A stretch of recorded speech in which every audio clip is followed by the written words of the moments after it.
Адамның ақылы қайда депті қарт. Адамның ақылы тілінде депті жігіт. Жоқ балам, тіл ақылдың айнасы, ақыл істің пайдасы. Есіңде болсын, ханның ақылы тағында, әкімнің ақылы жанында. Ғалымның ақылы басында, ананың ақылы жасында. Жігіттің ақылы жақсылығында, ақымақтың ақылы кім көрінгеннің қалтасында депті қарт. Елдігім, үйдігім бүлдірет депті қарт. Жігіт, ата елді өсекші бүлдірет, үйді ақылсыз бала бүлдірет. Жоқ балам, олай емес. Есіңде болсын, ақылсыз басшы елді бүлдірет, ақылсыз әйел үйді бүлдірет. Әкім ақылсыз болса ел тозады. Өсек әкімді өсірмейді, өсекті тыңдау әкімге жараспайды. Өсиетті тыңдамау тақтағы ханға жараспайды депті қария. Үйдегі алтын қазық кім депті қарт. Ата, үйдегі алтын қазық ер жігіт депті жігіт. Жоқ балам, үйдегі алтын қазық ана. Ана ақылды болса, бала дана болады.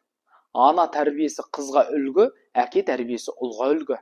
Ана ақылшың, әке қамқоршың, ағаң қорғанышың, інің сүйеніш, қарындасың қанатың екенін ұмытпа.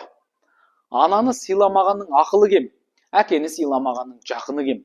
Ананың мейірімі көзінде, ықыласы көңілінде, ақылы сөзінде дейді қарт. Өмір сүру үшін не қажет депті қарт. Ата, өмір сүру үшін алтын, ақша, нан, мал қажет депті жігіт. Жоқ балам, адамның өмір сүру үшін су, от, тұз, қыз, ақыл қажет. Су тіршіліктің нәрін береді, от өмірдің сәнін береді, тұз астың дәмін келтіреді, қыз көңілдің сәнін келтіреді, ақыл өмірдің мәнін береді. Адам ақылымен ағайынды табады, ақылсыз адам ағайынын безет депті қарт. Шындықты не бұзат депті қарт. Ата, шындықты тіл бұзат депті. Дұрыс балам, шындықты тіл бұзса, өкініші көбейеді, не өсек көбейеді. Шындықты білу қиын, айтылған сөзді тоқтату қиын. Адал адам шындықты білсе, өсек қылады. Өсек ерді бұзады. Өсекті көп айтқан шындықты білмейді. Шындықты білген өсекшіге ере бермейді. Өмірде шындықты өсек бұзады депті қарт. Адамға ақыл беретін кімдер депті қарт. Ана тілі ғой ақыл беретін депті жігіт. Жоқ балам, ана тілі ойды өсіреді. Адамға ақыл беретін атана, ұстаз, досы екенін ұмытпа. Атана ақылын баласы мен қызына айтады. Ұстаз шәкіртіне айтады.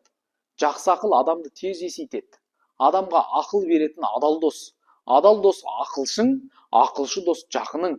Досы көптің табысы көп. Табысы көптің жақыны көп. Достықтың көзі ақылдан басталады депті қарт сонда.